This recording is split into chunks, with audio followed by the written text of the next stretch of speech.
सबको जय मसीह की। एक बार फिर से मैं पिता का धन्यवाद करती हूँ कि पिता ने कहा कि मेरी बेटी तू आज ये मैसेज दे।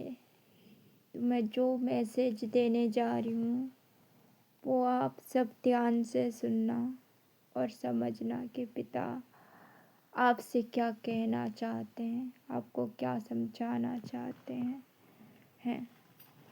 आज बहुत से लोग हैं, आत्मिक बच्चे भी हैं, विश्वासी लोग भी हैं, है ना। वो क्या करते हैं, जब वो बीमारी में पड़ते हैं, जब उन पर कोई मुसीबत आती है, जब वो कर्जे में फंसे रहते हैं, तो वो क्या करते हैं, तुरंत परमेश्वर के भवन में जाते हैं, तुरंत परमेश्वर के दास दासियों से प्रार्थना कराते हैं और यही सोचकर जाते हैं कि हम पिता के भवन में जाएंगे या परमेश्वर के दास से बात करेंगे तो वो तुरंत हमारे लिए प्रार्थना करेंगे। और जब प्रार्थना करेंगे तो हमें परमेश्वर उनके द्वारा क्या करेगा, छुड़ाएगा।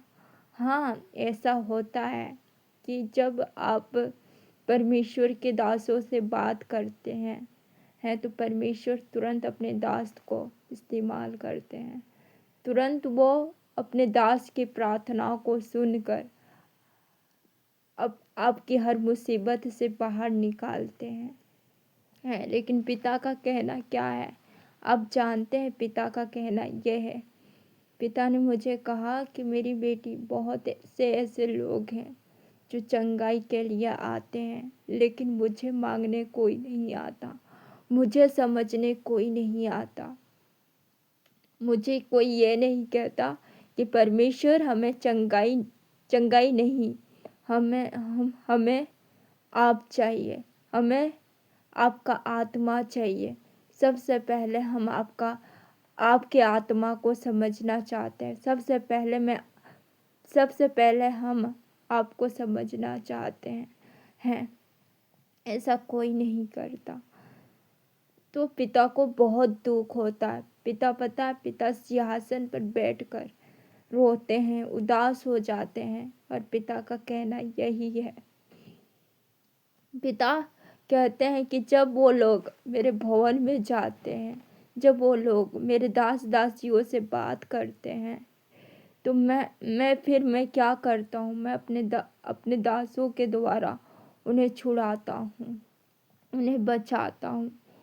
लेकिन जो मेरी आत्मा को मतलब नहीं समझता, उसे शारीरिक रूप में तो चंगाई मिलती है लेकिन वो आत्मा में कभी परिपूर्ण नहीं होता।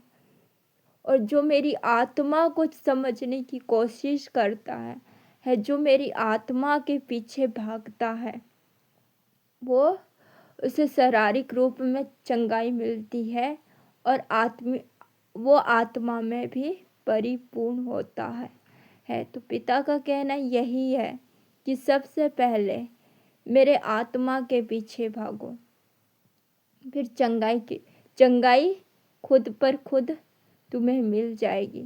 हाँ, यह सच बात है कि मैं भी एक हैंडीकैप हूँ। आपको मेरी शक्ल से लगता होगा कि मैं चलती नहीं हूँ, लेकिन मैं खुद कहती हूँ कि मैं बचपन से हैंडीकैप हूँ, मैं चलती नहीं हूँ। लेकिन जब मुझे पता चला कि कि कि ये क्या है, परमेश्वर क्या चीज़ है, मुझे परमेश्वर को समझना था। मैं चाहती तो परमेश्वर पिता को कह सकती थी कि पिता मुझे पहले आपका आत्मा नहीं, पहले मुझे चंगाई चाहिए। लेकिन मैंने ऐसा क्यों नहीं किया, क्योंकि मैं समझना चाहती थी, मैं ये समझना चाहती थी कि पवित्र आत्मा क्या है, परमेश्वर क्या है, मैं ये समझना चाहती थी। और जब मैंने ये समझने की कोशिश की तो पिता ने क्या किया, मुझे मृत्यु की मुंह से बाहर निकाला। क्योंकि मैं अपनी चंगाई के पीछे कभी नहीं भागती। मैं हमेशा पिता को यही कहती हूँ कि पिता मुझे अपनी आत्मा में परिपूर्ण कर और एक बात और, कि जब हम परमेश्वर के दासों से प्रेयर कराते हैं तो हमें ईमानदार भी होना चाहिए। ईमानदार होना चाहिए संगति में, वचनों को सुनने में।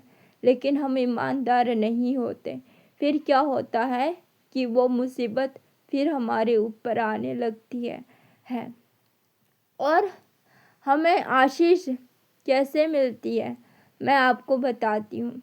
आप लोग सोचते होंगे कि हमें आशीष सिर्फ परमेश्वर के दास जो हैं हमारे लिए प्रार्थना करते हैं तो हमें आशीष मिलती है। नहीं, ये गलत सोच है। ये प्रार्थना करने से सिर्फ आशीष नहीं मिलती, आशीष हमें हर प्रकार से मिलती है। जब परमेश्वर के दास जो है हमें डांटते हैं, हमें उससे भी आशीष मिलती है। उनके द्वारा भी परमेश्वर क्या करते हैं, हमें छुड़ाते हैं, बचाते हैं। उस डांट के कारण भी हम बचते हैं, परमेश्वर हमें बचाते हैं। और परमेश्वर का कहना क्या है कि जो मेरे दास की बात नहीं मानेगा वो मेरी भी बात नहीं मानता। जो मेरे दास से डांट नहीं खाता वो मेरे से भी डांट नहीं खाता। पिता का यही कहना है कि वो चंगाई तो लेने आते हैं, लेकिन चंगाई लेते ही वो क्या करते हैं, मुझे और मेरे दास को भूल जाते हैं। तो आपको ऐसा नहीं करना है, आपको ईमानदार रहना है।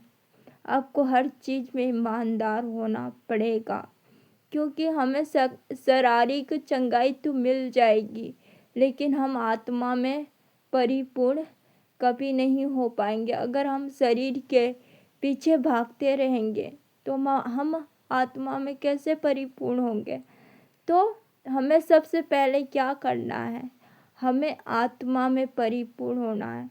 शारीरिक चंगाई हमें खुद पे खुद मिल जाएगी, पिता हमें खुद पर खुद दे देंगे, क्योंकि पिता हमारे मांगने से पहले ही जानते हैं कि मेरे बच्चों को किन वस्तु की ज़रूरत है और किन वस्तु की ज़रूरत नहीं है। क्योंकि जब मैं पिता के पास आई थी तो पिता से मैंने यही कहा था, पिता से मैंने जीत पकड़ी थी कि पिता मुझे चंगाई नहीं, सबसे पहले मुझे आपका आत्मा चाहिए, क्योंकि मैं पिता से बहुत प्यार करती हूँ और आगे भी करती रहूँगी। और आपको तो लगता होगा कि मैं चलती नहीं हूँ। हाँ, मैं सच में नहीं चलती, पर मैं शरीर में नहीं चलती हूँ, लेकिन आत्मा में मैं हर रोज़ दौड़ती हूँ, हर रोज़ दौड़ लगाती हूँ। क्या आप यकीन कर सकते हैं कि मैं हर रोज़ आत्मा में दौड़ती हूँ? नहीं ना। लेकिन हाँ, जो आत्मा में होगा, जिसकी आत्मिक आंखें खुली होगी, जिसकी आत्मिक कान खुली होगी, वो मेरी बातों पर विश्वास जरूर करेगा कि हाँ, मैं हर रोज़ आत्मा में दौड़ लगाती हूँ।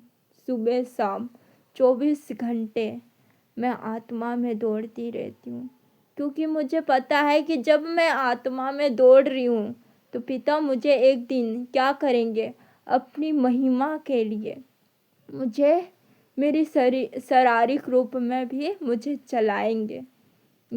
तो मैं अपने शरीर के पीछे कभी नहीं भागती, सिर्फ मैं आत्मा के पीछे भागती हूँ। और मैं पवित्र आत्मा से बात करती हूँ, पिता से कहती हूँ कि पिता मुझे और भी आत्मा में परिपूर्ण कर, मुझे और भी बातें सिखा, मुझे और भी दर्शन दे कि मैं तेरी गहराई से गहराई बातों को समझ सकूं। तो सबको जय मसीह की। आपको मैं विश्वास करती हूँ कि आपको ये मैसेज सुनकर आपको अच्छा लगेगा और आप कुछ सीखेंगे, समझेंगे। परमेश्वर आपको आशीष दे।